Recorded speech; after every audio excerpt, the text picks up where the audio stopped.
Hey guys, welcome to today's sauna talk. So today we are finishing on the last part 3 of how to lose belly fat.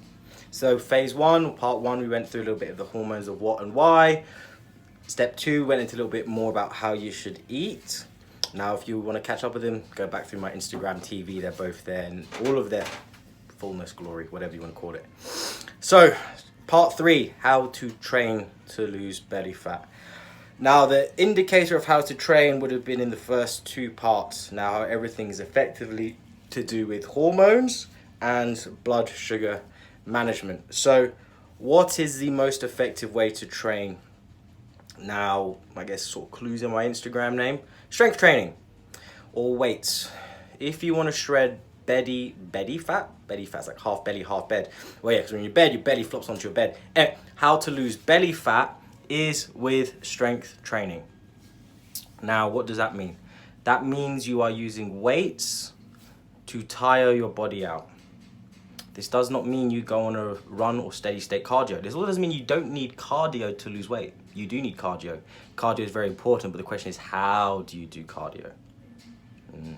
So, my favorite way to do cardio, because it is part of a well-rounded, healthy fitness approach, is number 1, sprints.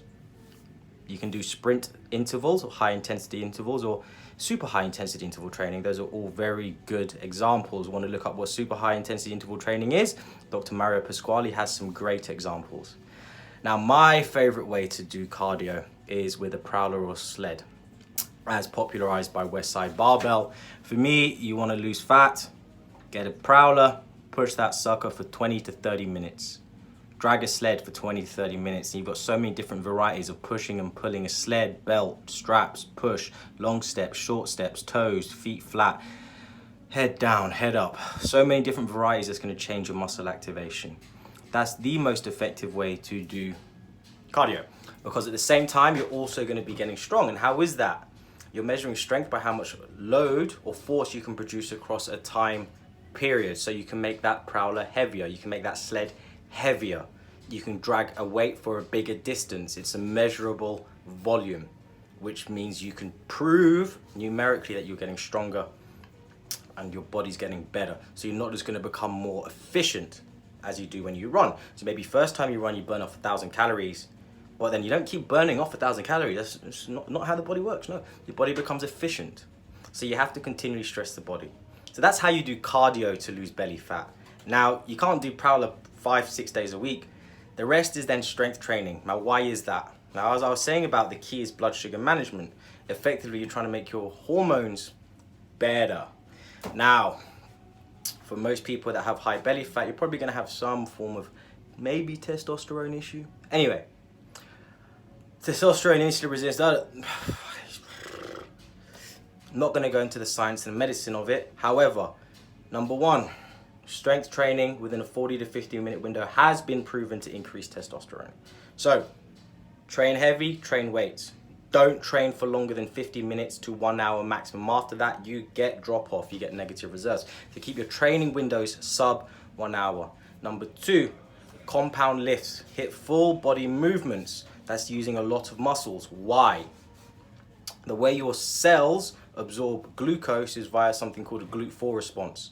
Now, there are different ways you can activate GLUT4 response. One's via insulin. Now, when you're trying to lose weight, you're trying to fire these muscle fibers up and you're trying to keep insulin low. So another way of doing it is via exercise. Exercise activates GLUT4 response by something called AKIIP, something along those lines, which is an enzyme which also activates the GLUT4 response to draw glucose into cells to fire the cells up. So, in summary, training for losing body fat, do not do cardio. If you have to do cardio, do sprints. If you want to do the best, most effective thing you can do, push a prowler, drag a sled, use variety, short distance, long distance, high time, short time, different varieties of pushing, pulling and dragging. Number 2, weight training. If you're going to train weights, do full body movements and keep your weight training sessions less than 60 minutes long. So I hope the 3 parts help you lose your belly fat. Send me a message if you want to have more advice.